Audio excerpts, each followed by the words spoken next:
할렐루야. 아멘. 오늘도 예배 나오신 여러분들을 주님의 이름으로 환영하고 아멘. 축복합니다. 아멘.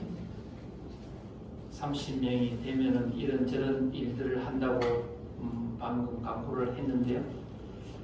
우리 교회가 설립하는 날 외에 처음으로 이 30개의 의자 밖에 앉는 사람이 생겼습니다. 웬 한 명이 의자 밖에 앉았는데 곧 30명이 채워질 것 같습니다. 아멘. 그런데 이 30명이 채워지건 100명이 채워지건 한 명이 있건 중요한 것은 무엇입니까? 복음이 있어야 하는 것입니다. 아멘. 복음이 있어야 사람이 채워지고 모여들고 회복이 있고 구원이 나타나는 것입니다. 1000명이고 10,000명이 있어도 복음이 없는 것은 교회가 아닌 것입니다. 그러니까 교회는 누가 있어야 합니까? 주님이 다 아멘. 주인 되셔야 합니다. 그 주님이 곧 복음인 것입니다. 주님이 이 땅에 오시자 이제 많은 사역들을 하셨는데 주님은 여러 많은 고통을 당하셨지 않습니까? 그 중에 가장 큰 고통, 아픔이 무엇입니까? 십자가 지는 것이지 않습니까? 그래서 우리는 주님이 십자가 지는 그 고통을 너무 많이 듣고 생각을 하고 묵상을 하기 때문에 주님이 겪으신 다른 고통은 잘 생각이 안 떠오릅니다. 무슨 고통인가를 잘 모릅니다. 그런데 주님은 이 땅에 오셔서 사역을 시작하자마자 겪게 되는데 그 고통이 죽음의 위협입니다. 살해의 위협부터 겪으셨습니다. 복음을 전하자마자 살해의 위협을 딱 당했습니다. 그 이야기가 이제 누가복음 4장 13절부터 40절까지 30절까지 기록이 되어진 내용인데요. 어떤 죽음의 위협, 살해의 위협을 겪으셨는가를 누가복음 4장 29절에 기록을 합니다. 한번 다 같이 읽어볼까요? 일어나 동네 밖으로 쫓아내어 그 동네가 건설된 산 낭떠러지까지 끌고 가서 밀쳐 떨어뜨리려고 하되, 가만히 보십시오. 예수님을 지금 낭떠러지에 끌고 가서 밀어뜨려서 죽이려고 하고 있다라고 하는 것입니다. 지금 사역을 시작하자마자 일어난 사건입니다. 그렇다면 왜 이런 일이 있었을까요? 이제 사장이 쭉 설명을 하는데요. 예수님이 가버나움 갈릴리에서 사역을 마치시고 고향 나사렛으로 돌아옵니다. 나사렛에서 탁 돌아왔는데 그때가 안식일이었습니다. 유대인들은 안식일에 다 모이잖아요. 예배를 드려야 하니까. 그때에 예수님께서 회당에 딱 서서 이 강단에 서서 설교를 하십니다.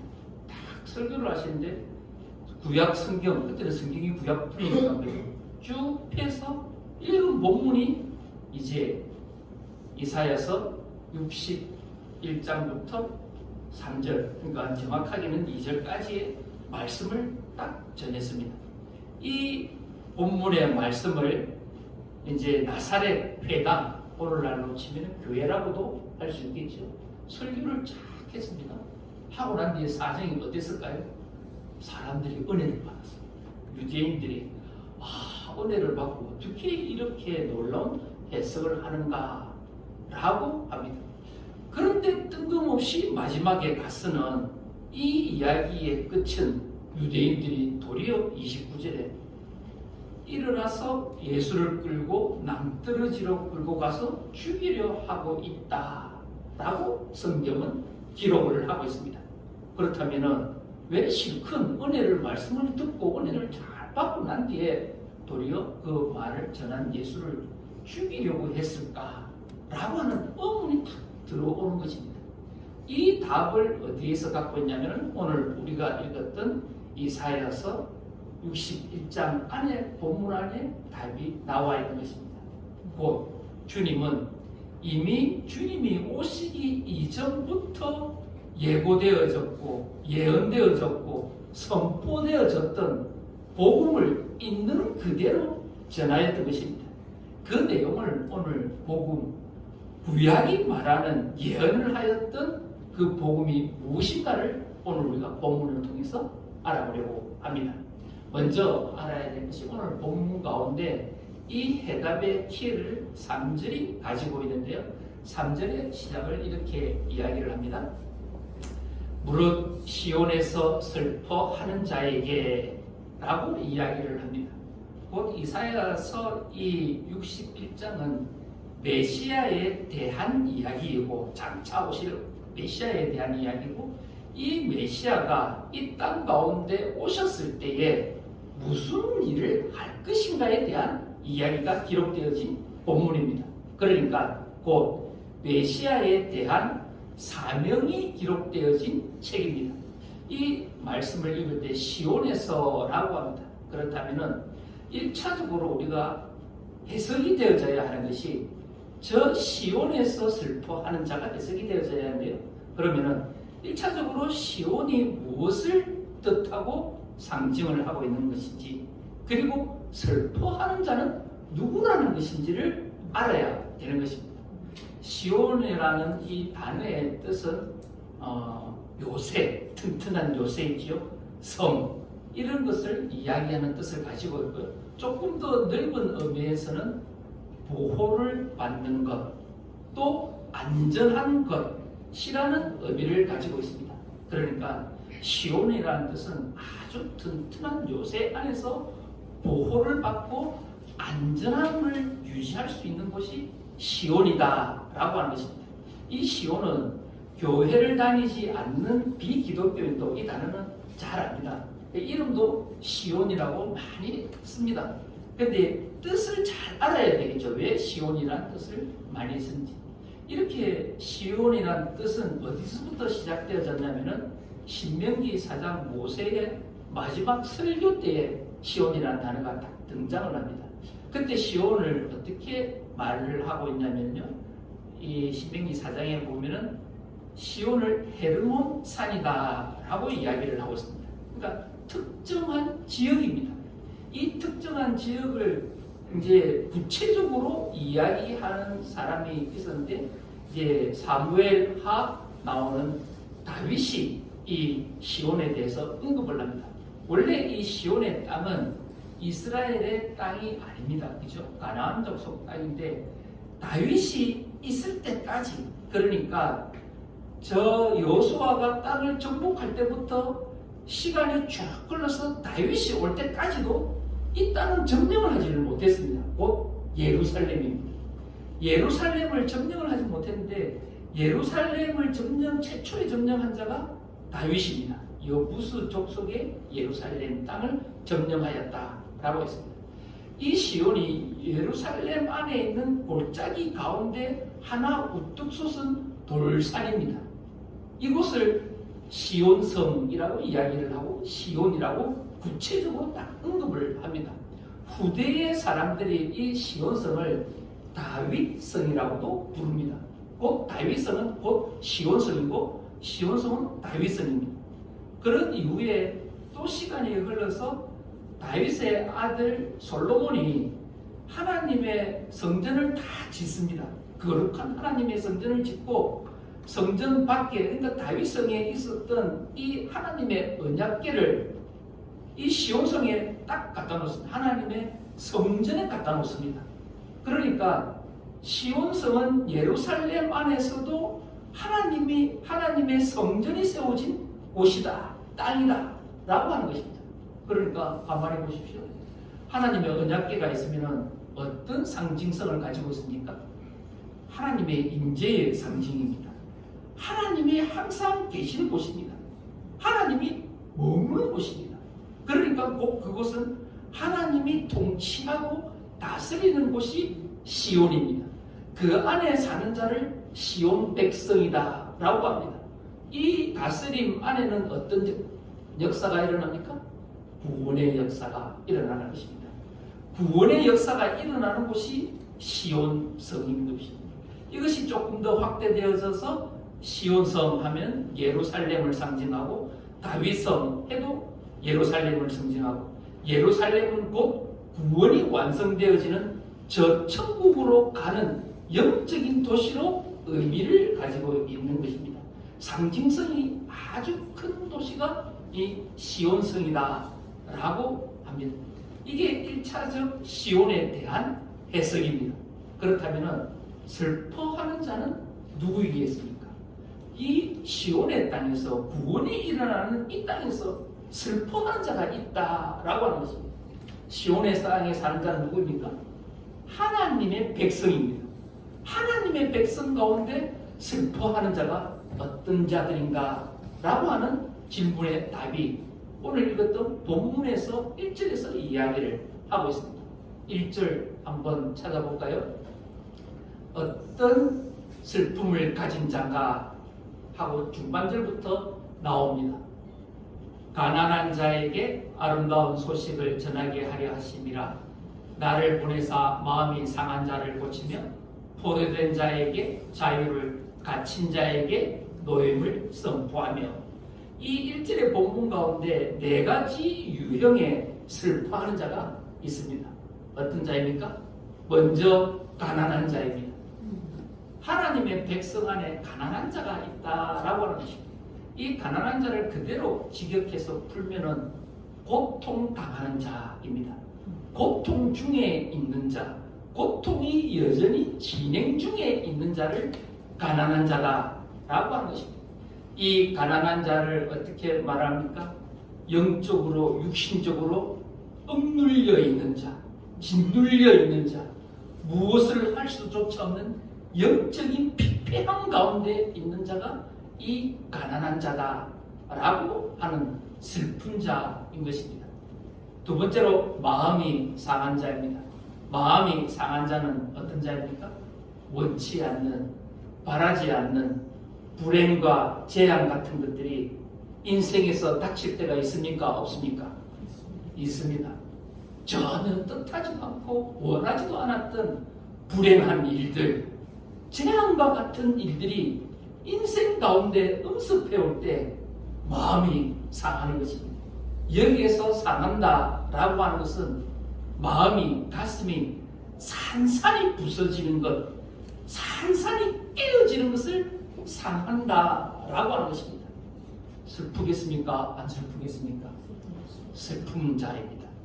그 다음에 또 슬픈 자 세 번째 유형을 설명을 하고 있는데요. 포로된 자라고 이야기를 합니다. 여기에서 포로된 자는 무엇입니까?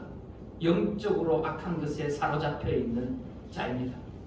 영적으로 죄 가운데 있는 자입니다. 항상 억눌려 있는 자입니다. 그 사로잡혀서 자기 마음대로 원하고 뜻하는 대로 선한 길로, 의의 길로 걸어갈 수 없는 자, 죄에 사로잡혀 있는 자입니다.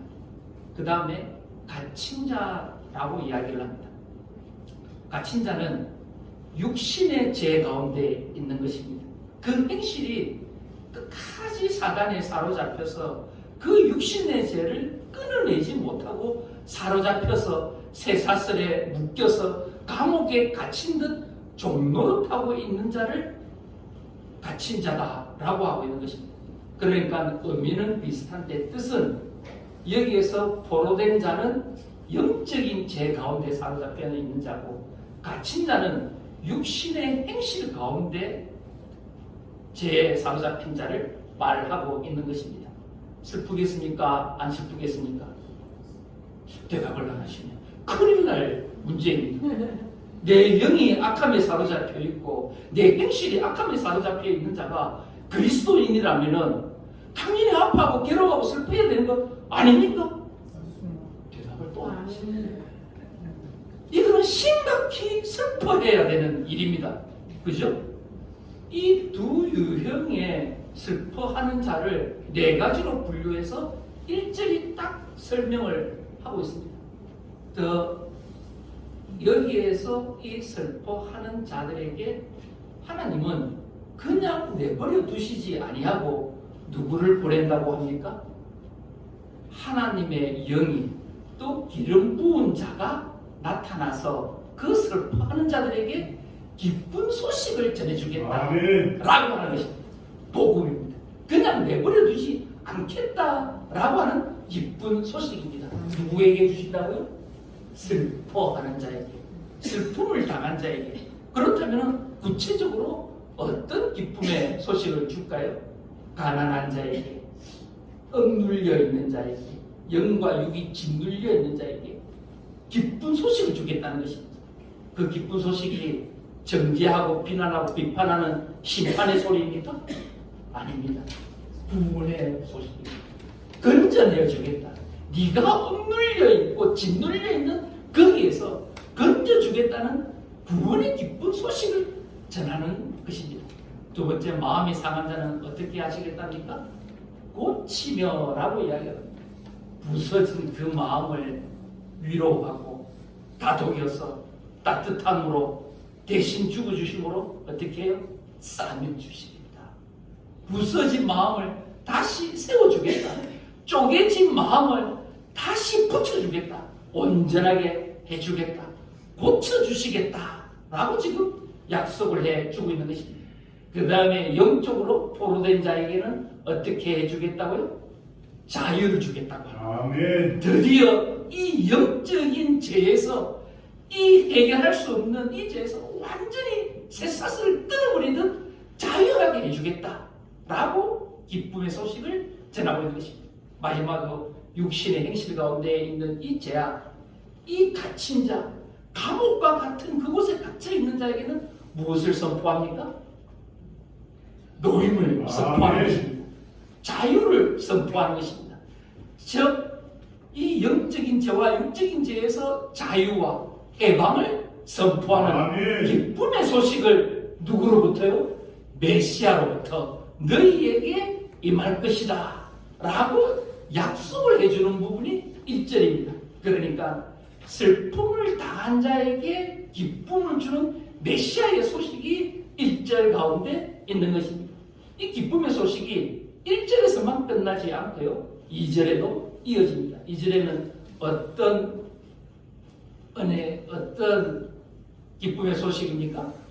여호와의 은혜의 해, 메시아가 오면은 이 모든 것들에 대해서 해방되어지고 아멘. 자유함을 누리는 은혜의 해가 올 것이다 라고 하는 것입니다. 그렇다고 이 한 가지 또 끝나는 것이 아니라 친절한 우리 하나님은 또 다른 기쁨의 소식을 하나 더 전해주십니다. 하나님의 보복의 날을 선포한다 라고 합니다. 이것이 무슨 뜻입니까? 우리가 질문을 많이 합니다. 저 사람은 한번 생각해도 폭행을 하고 사람을 죽이고 도둑질하고 악한 짓을 하고 사기를 치는데 저 사람은 왜 잘 사느냐? 왜 건강하게 오래 사느냐? 나를 그렇게 괴롭히고 악하게 된 그 사람이 어떻게 저리 잘 살고 그 후대 자식들도 잘 살 수 있느냐? 의심이 듭니까? 안 듭니까? 듭니다. 아, 우리 대답 잘 하셔야 돼요. 항상 이 의문이 있습니다. 하나님은 왜 저 악인을 벌하지 아니하시냐? 왜 저렇게 가만두게 하시냐? 아니, 가만둘 뿐만이 아니라 더 번창하게 잘 되게 하시냐? 라고 하는 의문이 있습니다. 근데 이절에 뭐라고 합니까? 걱정하지 마. 보복의 날이 있을 거야. 악인은 반드시 그 대가를 받는 보복의 날이 있을 거야. 그 날을 선포하는 것입니다. 그 날이 언제입니까? 심판날인 것입니다. 그러니까 하나님이 지금 우리들에게 말씀하시기를 악인이 잘 되는 것에 대해서 배합하지 마. 나도 그럼 나쁜 짓 하고 잘 되면 괜찮지 않아? 라고 하는 이런 어리석은 생각 하지 마. 반드시 악인은 그 악에 대해서 죄값을 당하게 될 것이야. 직무하게 될 것이야. 라고 하나님이 의인들에게, 말씀을 지켜 사는 사람들에게 위로의 말씀, 기쁨의 말씀을 하고 있는 것입니다. 이렇게 해석하는 것이 지금 3절에 시온에서 슬퍼하는 자의 1차적 해석입니다. 그렇다면 이것이 신약으로 와서 2차적 해석은 무엇이냐라고 하는 것입니다. 왜 예수님이 이렇게 아름다운 말씀을 나사렛에 있는 회당에 안식일날 전하고 많은 사람들이 은혜를 받게 함에도 불구하고 걱정하고 도리어 이 많은 사람들이 모여서 이 사람을 죽이려고 하는지 낭떠러지로 밀어내려고 하는지 그 이유가 무엇이냐 하는 것입니다. 이유는 간단합니다. 2차적 해석을 해야 합니다. 그렇다면 우리가 3절로 다시 돌아가서 이 시온이 신약에서 어떤 의미와 상징을 가지고 있냐라고 하는 것입니다. 이 상징과 의미에 대해서 분명하게 계시록의 14장 1절에 설명을 하고 있습니다. 이 시온이 무엇인지 한번 같이 볼까요? 또 내가 보니 보라 어린 양이 시온산에 섰고 아멘. 아멘. 어린 양이 누구입니까? 예수 그리스도입니다. 아멘. 예수 그리스도가 어디에 섰다고요? 시온산에 섰다. 그렇다면 예수 그리스도와 이 시온산은 같은 의미적 동질성을 가지고 있는 것입니다. 예수 하면 곧 시온산이 떠오르는 것이고 시온산 하면 예수가 떠오르는 것입니다. 그렇다면 구체적으로 이 시온산에서 어린 양 대신 예수께서 하시는 그 일이 무엇인가 라고 하는 것입니다. 로마서 11장에 이 시온산에 선 어린 양이 하실 일을 설명을 하고 있습니다. 로마서 11장 26절입니다. 구원자가 시온에서 오사 할렐루야. 아멘. 어린 양이 시온에 왜 섰다고요? 뭐 때문에 그냥 세상 구경하려고 그 높은 산에 섰다고 합니까? 오셨다고 합니까? 아닙니다. 목적이 정확한 것입니다. 구원하러 오신 것입니다. 아멘. 구원하러 우리 예수가 이 땅 가운데 오신 것입니다. 그러니까 이사야 61장이 말하는 그 메시아는 누구를 지금 가리키고 있는 것입니까? 예수 그리스도를 가리키고 있는 것입니다. 이 이야기를 누가복음 4장 13절부터 30절까지 쭉 이야기를 합니다. 이사야서를 쭉 읽어가면서 이야기를 합니다. 이 은혜의 말씀을 다 듣고 난 뒤에 은혜를 받음에도 불구하고 이 사람들이 예수를 죽이려고 했던 이유가 무엇입니까? 누가복음 4장에서 다시 이야기를 합니다. 4장 21절 이 메시아가 누군가를 주님 스스로가 그 매당에 모인 사람들에게 설명을 합니다. 함께 읽어보실까요? 이에 예수께서 그들에게 말씀하시되 이들이 오늘 너희 귀에 응하였느니라 하시니 아멘. 아멘. 곧 이 메시아가 구약 성경 이사야서 61장이 말하는 그 메시아가 나야. 이 구원의 메시아가 오늘 이 말씀을 듣는 너희들에게 응하였다, 임했다 라고 하는 것입니다. 그러니까 자기가 메시아라고 하는 구약이 예언하는 메시아가 예수 자기 스스로다 라고 주님이 고백하는 것입니다. 은혜를 실컷 받고 난 뒤에 그가 예수라고 말하니까 듣는 사람이 기분이 좋겠습니까? 나쁘겠습니까? 짜증이 살 올라옵니다. 왜 그렇습니까? 지금 어디에서 이 설교를 하고 있답니까? 나사렛. 예수님의 고향이 어디입니까? 나사렛. 그 나사렛 누구 집의 아들인가 이 사람들이 압니까? 모릅니까? 압니다. 그래서 본문은 요셉의 아들이 아니냐라고 합니다. 그러니까 말이 안 되는 소리인 것입니다. 가문으로 혈통으로 볼품 하나 없는 자가 하나님의 아들이래요. 메시아래요. 모든 슬퍼하는 자를 구원할 시온이라고 스스로를 이야기하고 있는 것입니다. 미치겠습니까? 안 미치겠습니까? 발작 뛰는 것입니다. 발작 뛰는 것입니다. 그런데 이 발작 뛰고 이 말씀을 들으려고 하지 아니하는, 믿지 아니하려고 하는 그 마음을 누가 알고 계십니까? 주님은 이미 다 아십니다. 머리 끝부터 발끝까지 다 아시는 분이 누굽니까? 우리 주님인 줄로 믿습니다. 아멘. 죄송합니다. 한 입을 듣고 자는 부부도 다 모릅니다. 그런데 다 아는 분은 예수님 뿐인 줄로 믿습니다. 아멘. 다 아시는 예수님이 우리를 지키시고 보호하시는 주님이라고 고백해야 될 줄 믿습니다. 아멘. 이 사람들의 생각을 다 아시는 주님이 이야기를 딱 합니다. 나중에 집에 가서 누가복음 4장 꼭 읽어보십시오. 이야기를 하시는데 너희가 지금 이 말을 받지 아니하면은, 내가 메시아라는 사실을 받지 아니하면은 너희를 구원하려고 하는 그 구원이 너희를 비켜가서 너희를 구원하지 않고 곧 유대인을 구원하지 않고 이방인에게로 이 구원이 넘어갈 거야 라고 말씀을 하십니다. 그러면서 또 구약의 성경에 예를 드는데요, 엘리야 시대 때 가뭄이 있었을 때 엘리야가 그 가뭄 가운데 구원해 준 사람이 여러 이스라엘에 목마른 사람이 많았지만 그들에게 가뭄을 해소할 물을 주지 않았다. 누구에게 주었다고 합니까? 시돈 땅의 사르밧 가부에게 구원을 베풀었다 라고 합니다. 이방인에게 구원이 갈 것이야. 그리고 또 이 이스라엘 땅에 문둥병자가 얼마나 많이 있겠습니까?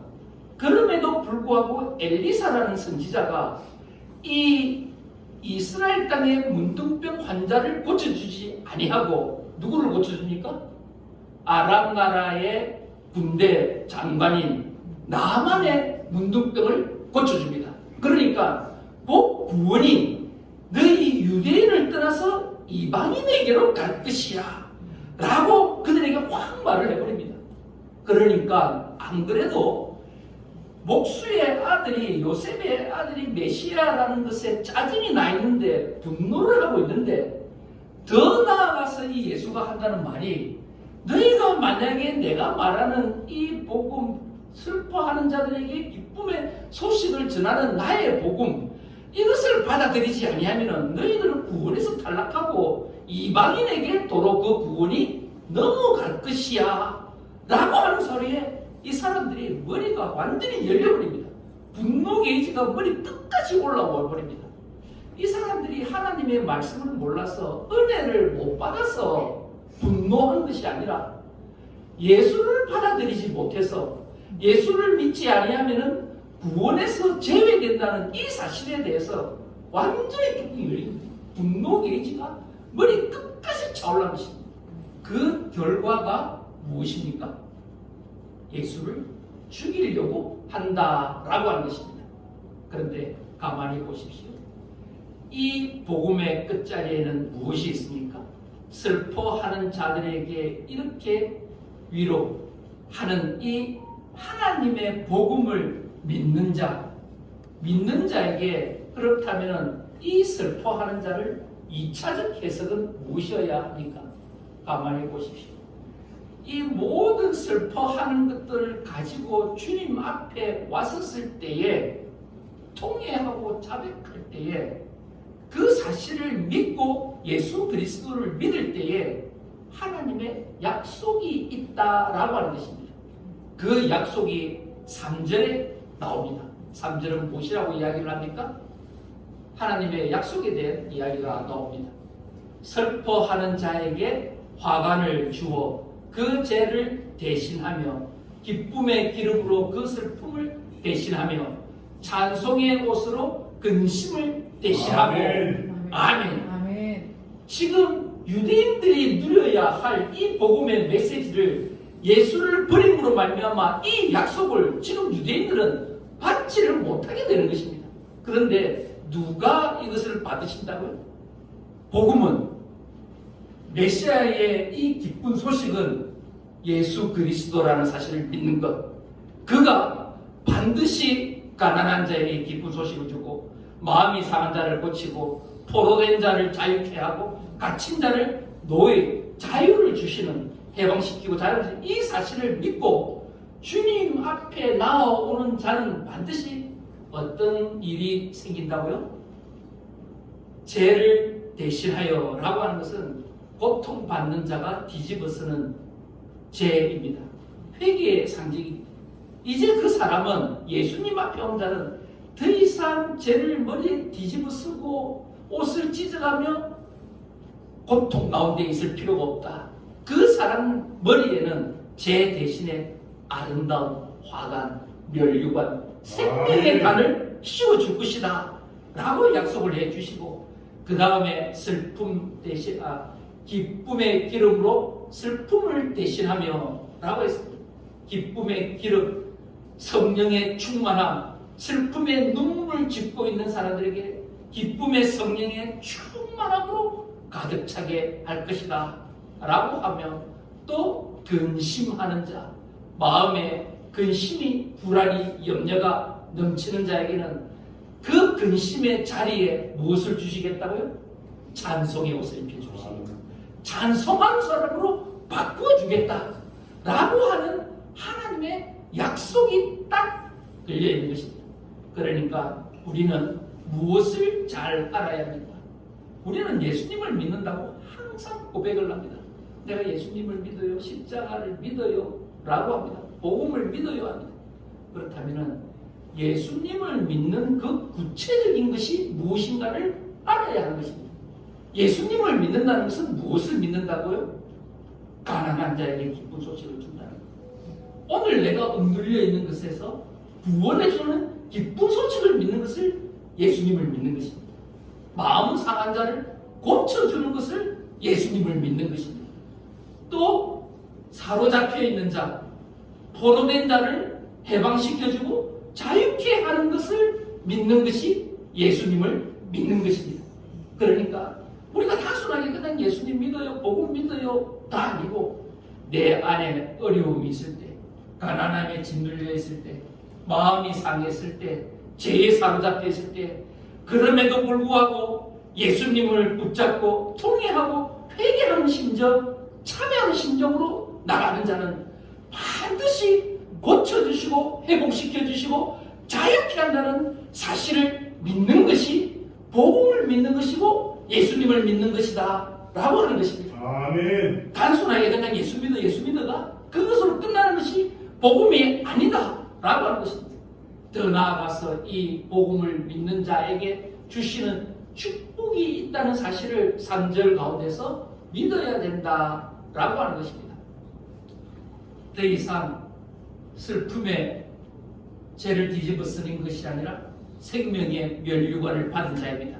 기쁨의 멸류관을 쓴 자인 것입니다. 그 다음에 이 슬픔의 눈물이 성령의 충만함으로 기쁨으로 변한다는 사실, 그리고 늘 근심 가운데 우울한 가운데 있었던 것이 기쁨의 찬송의 노래를 부르는 자로 변화된다는 것이 우리가 복음을 믿는다, 예수님을 믿는다 하는 증거인 것입니다. 그러니까 구체적 이런 열매가, 이런 것들을 믿음으로 우리는 예수를 믿는다, 복음을 믿는다 라고 말씀할 수 있을 것입니다. 그렇다면 이렇게 믿는 자가 어떻게 변화가 되어질까요? 3절의 마지막 부분에는 이렇게 말씀을 하고 있습니다. 의의 나무 곧 여호와께서 심으신 이라고 말씀을 하고 있습니다. 의의 나무로 변화될 것이다, 자라날 것이다, 성장할 것이다 라고 합니다. 열매는 무엇을, 나무는 무엇을 맺어야 합니까? 열매를 맺어야 합니다. 그래서 지금 의를, 하나님의 의를 나무에 비유하고 있는 것입니다. 주가 포도나무고 우리는 그의 가지입니다. 그렇다면 열매가 있어야 됩니까? 말아야 됩니까? 있어야 되는 것입니다. 그렇다면 어떤 열매를 하나님은 바라고 있을까요? 마지막입니다. 여호와께서 심으신 그 영광을 나타낼 자. 그러니까 우리들 삶 가운데서 우리의 삶의 모습을 통해서 누가 드러나야 되는 것입니까? 하나님의 영광이 나타나야 되는 것입니다. 가만히 생각해 보십시오. 내가 말하고 생각하고 행동하는 모든 것들에 있어서 하나님의 영광이 나타납니까? 그런 흔적을 가지고 있습니까? 내가 다른 사람들에게 말하는 그 한마디가 하나님의 영광이 무한히 나타나는 것과 같은 그 삶의 흔적을 가지고 있는 것입니까? 이 질문을 오늘 우리가 해야 하는 것입니다. 반드시 복음을 믿는 자, 예수를 믿는 자는 이 열매를 맺게 되어져 있다라고 지금 본문은 우리들에게 가르쳐주고 있는 것입니다. 그렇다면 우리는 이 질문 가운데 이제부터 우리를 점검해야 할 것입니다. 진실로 주님의 복음이, 예수 그리스도의 이름이 나의 슬픔을 고쳐주고 구원해주고 해방시켜주고 자유케 한다면은, 그것을 진짜 믿는다고 할 것 같으면은 우리들의 무엇이 바뀌겠습니까?